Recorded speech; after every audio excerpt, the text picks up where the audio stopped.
Hello दोस्तों, कैसे हो आप लोग? आई होप आप लोग अच्छे होंगे। Welcome back to our channel Sarkari notice HQ।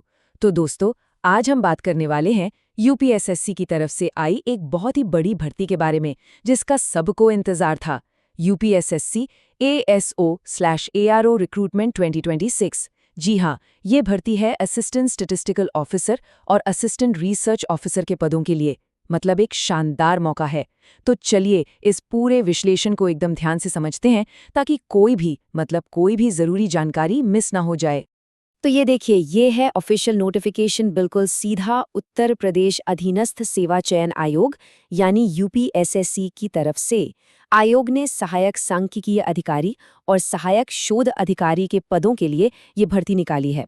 जो लोग भी उत्तर प्रदेश में एक अच्छी स्थायी सरकारी नौकरी ढूंढ रहे हैं, उनके लिए ये एक बहुत बहुत बड़ा मौका है।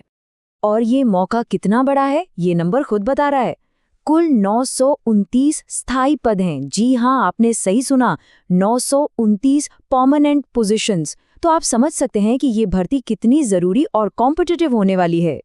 ठीक है, तो इस पूरी भर्ती प्रक्रिया को अच्छे से समझने के लिए हम इन कुछ खास पॉइंट्स पर बात करेंगे।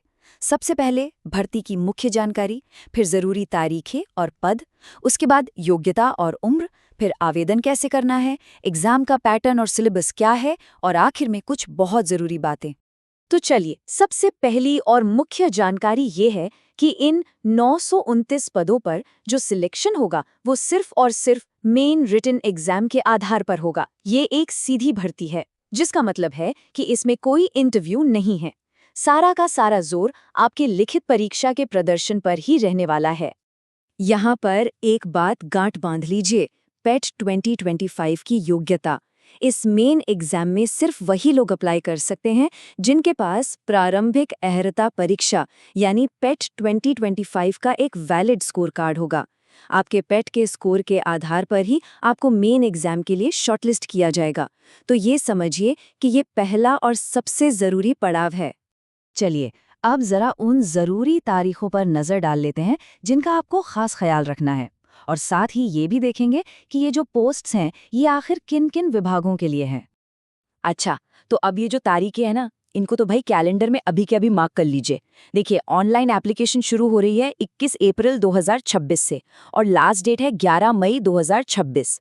मतलब आपको करीब करीब 3 हफ्ते का टाइम मिल रहा है। और हाँ, अगर फॉर्म में कुछ गड़बड़ हो जाए तो टेंशन नहीं, 18 मई 2026 तक आप उसमें सुधार भी कर सकते हैं। लेकिन मेरी सलाह मानिए, लास्ट मिनट की भागदौड़ से बचने के लिए ना फॉर्म जल्दी भर देना सबसे अच्छा रहता है। तो अब सवाल ये उठता है कि ये जो 929 पद हैं, ये आखिर कौन कौन सी सरकारी विभागों में हैं? चलिए देखते हैं। ये देखिए, ये ऑफिशियल नोटिफिकेशन से लिया गया पूरा का पूरा ब्रेकडाउन है। यहाँ आप देख सकते हैं कि अर्थ एवं संख्या प्रभाग, कृषि निदेशालय, वन विभाग और चिकित्सा एवं स्वास्थ्य सेवा निदेशालय जैसे कई बड़े और महत्वपूर्ण विभागों में पद खाली हैं। आप चाहें तो स्क्रीन को पॉज करके अपने पसंदीदा विभाग की वैकेंसी आराम से देख सकते हैं। किसी भी भर्ती के लिए अप्लाई करने से पहले उसकी योग्यता की शर्तों को जानना बहुत जरूरी होता है ना। तो अब बात करते हैं एजुकेशनल क्वालिफिकेशन और एज लिमिट की।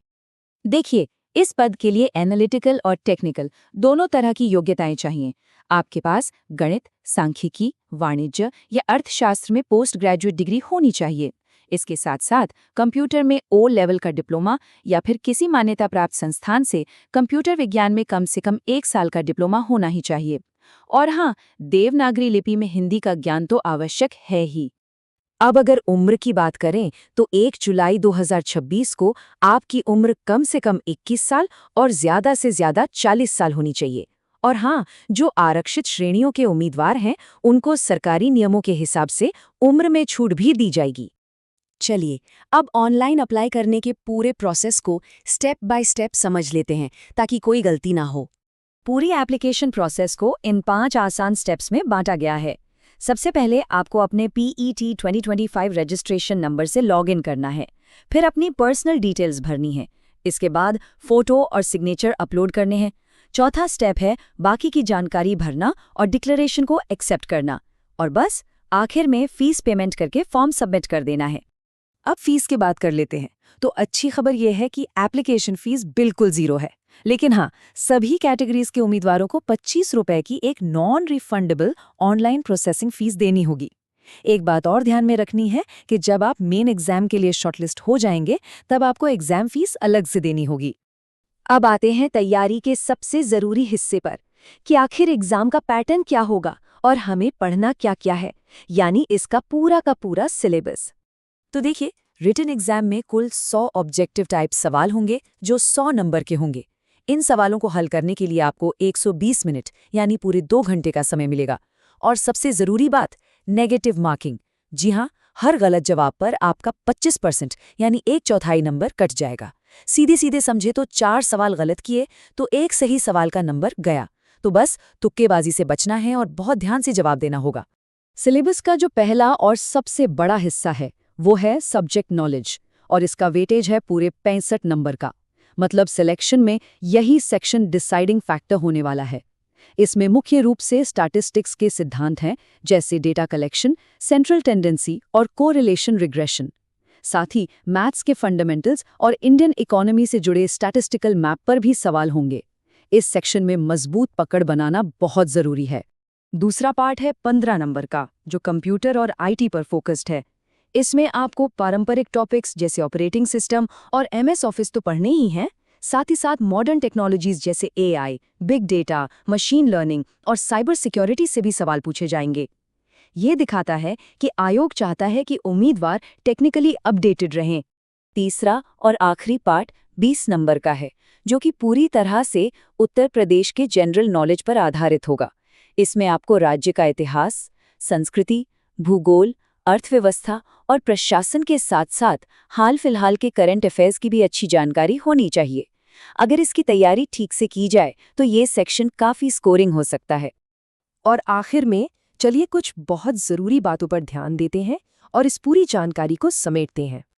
एक बेहद जरूरी बात, आप अपनी एप्लीकेशन फॉर्म का प्रिंट आउट तभी ले पाएंगे जब आपकी फीस बैंक से सक्सेसफुली एडजस्ट हो जाएगी।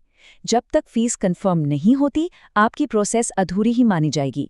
इसलिए फीस जमा करने के बाद एप्लीकेशन फॉर्म का प्रिंट आउट लेकर उसे अपने पास संभालकर जरूर रख लें। हमारी तो यही सलाह है कि फॉर्म भरने से पहले आप यूपीएसएससी की वेबसाइट पर जाकर पूरे ऑफिशियल नोटिफिकेशन को एक बार खुद से ध्यान से जरूर पढ़ें।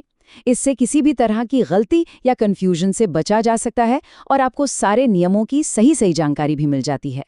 तो 900 से ज्यादा पदों के साथ ये वाकई एक बहुत बड़ा मौका है। अब सवाल ये है कि जब 65% वेटेज सब्जेक्ट नॉलेज का है और बाकी 35% कंप्यूटर और यूपीजीके का, तो आपकी तैयारी की सबसे अच्छी स्ट्रैटेजी क्या होनी चाहिए? तो सोचिए और अपनी तैयारी में जुट जाइए। इस जानकारी को अपने दोस्तों के साथ भी शेयर करें और ऐसी ही और अपडेट्स के लिए हमारे चैनल को सब्सक्राइब करके बेल आइकन दबाना ना भूलें। All the best.